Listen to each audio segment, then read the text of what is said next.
வணக்கம் நண்பர்களே, ஆஸ்ட்ரோ ஆதிரன் சேனலுக்கு உங்களை அன்புடன் வரவேற்று மகிழ்வதில் நான் ராஜேஷ் தியாகராஜன். இன்றைக்கி நம்ம பதிவில் மிதுனம் ராசிக்காரர்களுக்கான ஆடி மாத ராசி பலன்களை பற்றி பார்க்க இருக்கிறோம். பொதுவாக நம்ம சேனலுக்குன்னு ஒரு சிறப்பு இருக்குது.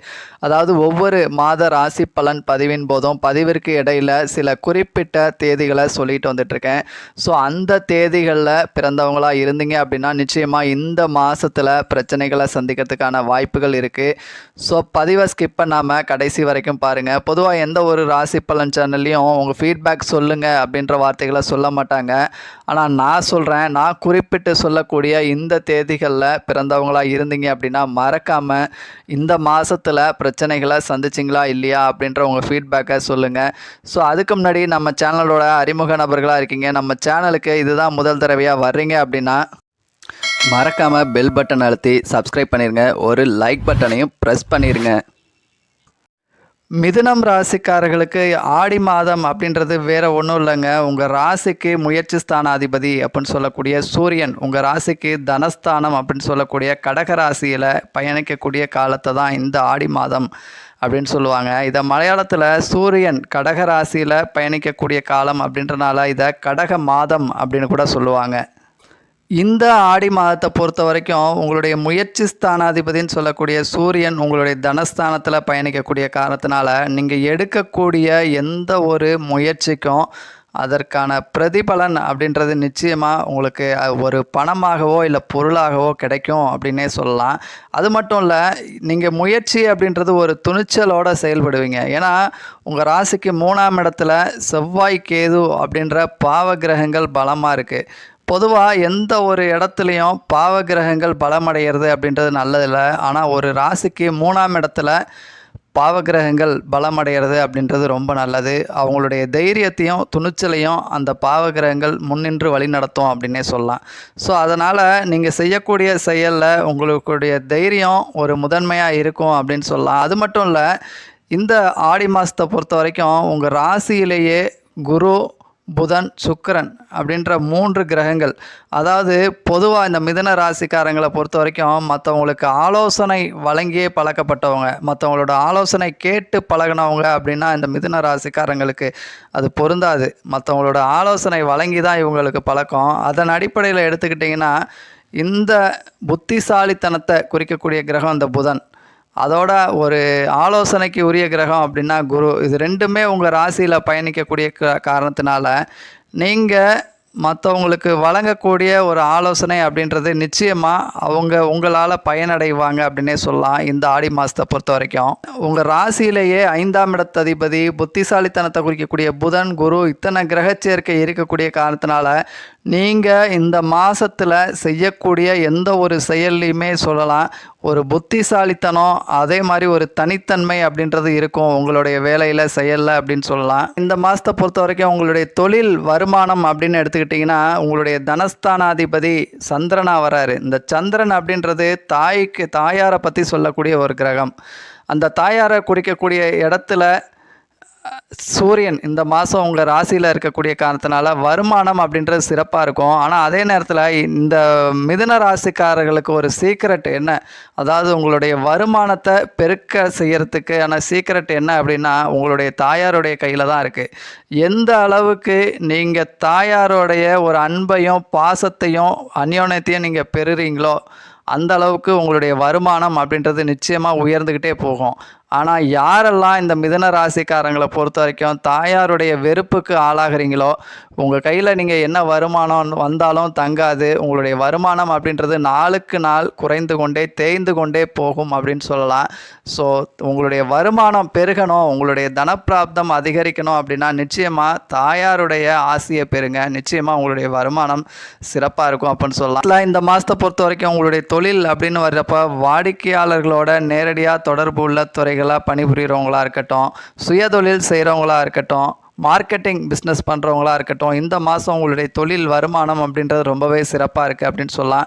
அதே மாதிரி அறிவை பயன்படுத்தி செய்யக்கூடியவங்க, நிர்வாகம் சார்ந்த துறைகள், அதிகாரம் சார்ந்த துறைகளில் பணிபுரிகிறவங்களுக்கும் சரி, உங்களுடைய வேலையில் ஒரு புத்திசாலித்தனம் இருக்கும். அதனால் உங்களுக்கு நிச்சயமாக இந்த மாதம் ஒரு பாராட்டுகள், வெற்றிகள் அப்படின்றது கிடைக்கும் அப்படின்னே சொல்லலாம். இந்த ஆடி மாதத்தை பொறுத்த வரைக்கும் உங்கள் குடும்ப வாழ்க்கை அப்படின்னு எடுத்துக்கிட்டிங்கன்னா, உங்களுக்கும் உங்கள் லைஃப் பார்ட்னருக்கும் அண்டர்ஸ்டாண்டிங் அப்படின்றது சிறப்பாக இருக்குமா அப்படின்னு எடுத்துக்கிட்டிங்கன்னா, உங்கள் ராசிக்கு 7ஆம் இடத்து அதிபதி குரு உங்கள் ராசியிலேயே இருக்கார். அதுவும் உங்கள் ராசி அதிபதியும் அதே இடத்துல இருக்கார்.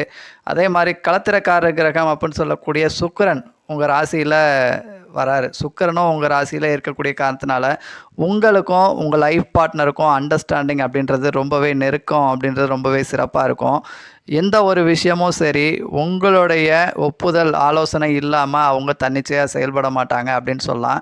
உங்களுடைய முடிவு தான் இறுதியானதாக இருக்கும் அப்படின்னே சொல்லலாம். ஸோ எந்த ஒரு விஷயத்துலையும் கலந்து ஆலோசித்து தான் முடிவெடுப்பீங்க இந்த மாதம் அப்படின்னு சொல்லலாம். ஏன்னா உங்கள் ராசி அதிபதி புதனும் சரி, உங்கள் ராசிக்கு உங்கள் லைஃப் பார்ட்னரை குறிக்கக்கூடிய குருவும் சரி, ரெண்டுமே சேர்க்கையாகி அதுவும் உங்கள் ராசியில் இருக்கக்கூடிய காரணத்தினால ஸோ உங்களுடைய நிர்வாகம், உங்களுடைய முடிவு தான் இறுதியானதாக இருக்கும் அப்படின்னு சொல்லலாம். அதே மாதிரி பிள்ளைகளும் சரி, 5ஆம் இடத்து அதிபதியாக வரக்கூடிய சுக்கிரனும் உங்கள் ராசியில் இருக்குது. அதே மாதிரி புத்திரத்துக்கு கார கிரகம் அப்படின்னு சொல்லக்கூடிய குருவும் உங்கள் ராசியில் இருக்கக்கூடிய காரணத்தினால பிள்ளைகளும் சரி, நீங்கள் எடுக்கக்கூடிய எந்த ஒரு டிசிஷனுக்கும் அவங்க ஒப்புதல் தெரிவிப்பாங்க. உங்களுக்கும் அவங்களுக்குமான ஒரு அண்டர்ஸ்டாண்டிங் நெருக்கம், பிள்ளைகள் மேலே ஒரு பற்று அப்படின்றது அதிகமாக இருக்கும்.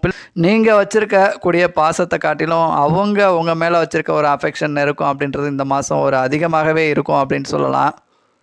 அதே நேரத்தில் உங்கள் ராசிக்கு 9ஆம் இடத்துல ராகு இருக்கிறாரு. உங்கள் ராசிக்கு தனஸ்தானத்தில் சூரியன் இருக்கார். ஸோ இதோட ரிசல்ட் என்ன அப்படின்னு எடுத்துக்கிட்டிங்கன்னா, உங்களுக்கும் உங்கள் தகப்பனாருக்கும் ஒன்று ஒரு அண்டர்ஸ்டாண்டிங், ஒரு மிஸ் அண்டர்ஸ்டாண்டிங் அப்படின்றதுக்கு ஏற்படுறதுக்கான வாய்ப்புகள் இருக்குது. இல்லை தகப்பனாரோட நீங்கள் ரொம்ப ஒரு அஃபெக்ஷனாக இருப்பீங்க அப்படின்ற பட்சத்தில் தகப்பனாருடைய ஒரு ஆரோக்கியம், உடல் ஆரோக்கியம் சார்ந்த பிரச்சனை, குறிப்பாக வயிறு, லங்ஸு, நுரையீரல் சார்ந்த பிரச்சனைகள் சந்திக்கிறதுக்கான வாய்ப்புகள் இருக்குது தகப்பனாருக்கு. ஸோ தகப்பனாருடைய ஆரோக்கியத்தில் கொஞ்சம் கவனம் எடுத்துக்கங்க. இது மட்டும் தகப்பனாருடைய பாதிப்புக்கு காரணம் அப்படின்னு சொல்லிட முடியாது. ஏன்னா சிம்மத்தில் செவ்வாய் கேது அப்படின்ற கிரக சேர்க்கை இருக்குது. சிம்மம் அப்படின்றது சூரியனுடைய வீடு. சூரியன் அப்படின்றது தான் தகப்பனாரை குறிக்கக்கூடிய ஒரு கிரகம். ஸோ அந்த மனையிலையும் பார்த்திங்கன்னா இந்த செவ்வாய் கேது அப்படின்ற கிரகச்சேர்க்கை இருக்குது. ஸோ மொத்த கிரகச்சேர்க்கையும் கொஞ்சம் தகப்பனாருடைய ஆரோக்கியத்தையோ இல்லை தகப்பனாரோட ஒரு மிஸ் அண்டர்ஸ்டாண்டிங்கோ ஏற்படுறதுக்கான வாய்ப்புகள் இருக்குது. மாதத்தை பொறுத்த வரைக்கும் மாணவர்கள் கல்வி அப்படின்னு எடுத்துக்கிட்டிங்கன்னா, நிச்சயமாக உங்கள் ராசிக்கு 4ஆம் இடத்து அதிபதி புதன் உங்கள் ராசியிலேயே இருக்கார். அதே மாதிரி கார கிரகம் அப்படின்னு சொல்லக்கூடிய குருவும் உங்கள் ராசியில் இருக்கக்கூடிய காரணத்தினால படிப்பு அப்படின்றது நிச்சயமாக இந்த மாதம் உங்களுக்கு சிறப்பாக இருக்குது. கல்வியை பொறுத்த வரைக்கும் ஒரு நல்ல மதிப்பு, நல்ல பேர் உங்களுக்கு இருக்கும் அப்படின்னு சொல்லலாம். அதே மாதிரி சொத்துக்கள் வாங்கலாமா அப்படின்னு எடுத்துக்கிட்டிங்கன்னா, உங்கள் ராசிக்கு 3ஆம் இடத்துல செவ்வாய் கேது அப்படின்ற கிரகச்சேர்க்கை இருக்கக்கூடிய காரணத்தினால சொத்துக்கள் நீங்கள் இந்த மாதத்தை பொறுத்த வரைக்கும் வாங்கிறது அப்படின்றத காட்டிலும் விற்கணும் அப்படின்ற எண்ணங்களில் இருக்கீங்க அப்படின்னா, நிச்சயமாக ரொம்ப நாளாக ஒரு இடம் விற்கணும்னு இருக்கேன், ரொம்ப நாளாக இந்த பழைய வண்டியை நான் விற்தரலாம் அப்படின்னு இருக்கேன் அப்படின்ற ஒரு எதிர்பார்ப்போடு இருக்கீங்க அப்படின்னா, அது விற்பனை ஆகிறதுக்கான வாய்ப்புகள் அப்படின்றது சாதகமாக இருக்குது. அடுத்ததாக இந்த ராசியை பொறுத்த வரைக்கும் மிருகஷீரிடம் நட்சத்திரம் 3, 4ஆம் பாதத்தில் பிறந்தவங்க, திருவாதிரை நட்சத்திரத்தில் பிறந்தவங்க, புனர்பூசம் நட்சத்திரம் 1, 2, 3ஆம் பாதத்தில் பிறந்தவங்க இந்த மிதுன ராசிக்காரர்களாக இருப்பீங்க. இதில் இந்த மிருகஷீரிடம் நட்சத்திரக்காரர்கள் அப்படின்றப்போ ஒரு தைரியம், துணிச்சல் அப்படின்றது உங்களுக்குள்ளே அதிகமாகவே இருக்கும். ஆனால் அதே நேரத்தில் கொஞ்சம் வயிறு சார்ந்த பிரச்சனைகள் அப்படின்றதுக்கான வாய்ப்புகள் இருக்குது. தந்தையாருடைய ஆரோக்கியத்தில் கொஞ்சம் கவனம் எடுத்துக்கோங்க. அதே மாதிரி திருவாதிரை நட்சத்திரக்காரர்கள் அப்படின்னு வர்றப்போ தகப்பனாருடைய உடல் ஆரோக்கியம் கொஞ்சம் கவலை அளிக்கலாம். அதே மாதிரி ஒரு வெளியூர் பயணத்துக்கான ஒரு வாய்ப்புகள் இருக்குது. அதே மாதிரி டிரான்ஸ்போர்ட் சார்ந்த துறைகளில், போக்குவரத்து சார்ந்த துறைகளில் ஒரு பணிக்காக எதிர்பார்த்துக்கிட்டு இருக்கோம் அப்படின்னா ஒரு நல்ல வாய்ப்புகள் உங்களுக்கு காத்திருக்கு அப்படின்னே சொல்லலாம். புனர்பூசம் நட்சத்திரக்காரர்கள் அப்படின்னு வரப்போ இந்த புனர்பூசம் நட்சத்திரத்தில் 2ஆம் பாதத்தில் பிறந்தவர்களின் கனிவான கவனத்திற்கு, இந்த 2ஆம் பாதத்தில் பிறந்தவங்க கொஞ்சம் கவனமாக எச்சரிக்கையோடு இருக்கணும். கொஞ்சம் வண்டி வாகனங்களில் கவனமாக இருங்க. கொஞ்சம் முன்கோபம், பிடிவாதம் இதெல்லாம் குறைச்சிக்கங்க. ஸோ உங்களுடைய பேச்சால் பிரச்சனைகளை சந்திக்கிறதுக்கான வாய்ப்புகள் இருக்குது. உங்கள் முன்கோபத்தால், பிடிவாத குணத்தால் ஒரு பிரச்சனைகளை, விபத்துகளோ, ஆப்ரேஷன் அறுவை சிகிச்சை சார்ந்த பிரச்சனைகளோ சந்திக்கிறதுக்கான வாய்ப்புகள் இருக்குது. ஸோ ஏதோ ஒரு வித பிரச்சனைகளை ஃபேஸ் பண்ணுறதுக்கான வாய்ப்புகள் அப்படின்றது, அதாவது இந்த புனர்பூசம் நட்சத்திரம் 1ஆம் பாதத்தில் பிறந்தவங்களையோ 3ஆம் பாதத்தில் பிறந்தவங்களையோ நான் குறிப்பிடலை. புனர்பூசம் நட்சத்திரம் 2ஆம் பாதத்தில் பிறந்தவர்களை மட்டும் குறிப்பிட்டு சொல்கிறேன். கொஞ்சம் கவனம், எச்சரிக்கையுடன் இருங்க. மற்றவங்களுக்கு இது இல்லை.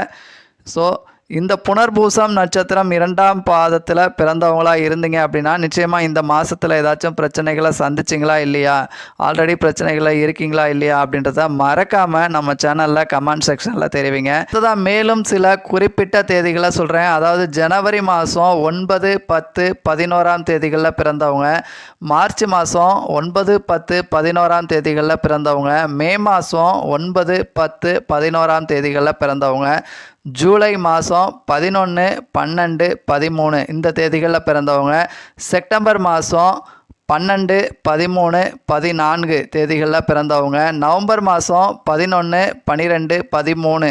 ஸோ இந்த தேதிகளில் பிறந்தவங்களாக இருந்தீங்க அப்படின்னா நிச்சயமாக இந்த மாதத்தில் பிரச்சனைகளை சந்திக்கிறதுக்கான வாய்ப்புகள் இருக்குது. ஸோ வண்டி வாகனங்களில் கவனமாக இருங்க. கொஞ்சம் முன்கோபம், பிடிவாதம் இதெல்லாம் கொஞ்சம் குறைச்சிக்கோங்க. கடன் சார்ந்த பிரச்சனையாக இருக்கலாம், இல்லை மனம் சார்ந்த பிரச்சனையாக இருக்கலாம். ஸோ உங்கள் வயசுக்கு ஏற்ற மாதிரி பிரச்சனைகளில் மாற்றங்கள் இருக்கலாம். ஸோ இந்த தேதிகளில் பிறந்து பிரச்சனைகளை சந்திச்சிங்களா இல்லையா அப்படின்றத மறக்காமல் நம்ம சேனலில் கமெண்ட் செக்ஷனில் தெரியப்படுத்துங்க. ஸோ நன்றி நண்பர்களே. இதுவரைக்கும் மிதுனம் ராசிக்காரர்களுக்கான ஆடி மாத ராசி பலன்களை பற்றி பார்த்தோம். மீண்டும் அடுத்த ஒரு நல்ல பதிவில் பார்ப்போம். அதுவரை உங்களிடம் இருந்து விடைபெறுவது நான் ராஜேஷ் தியாகராஜன். நன்றி, வணக்கம் நண்பர்களே.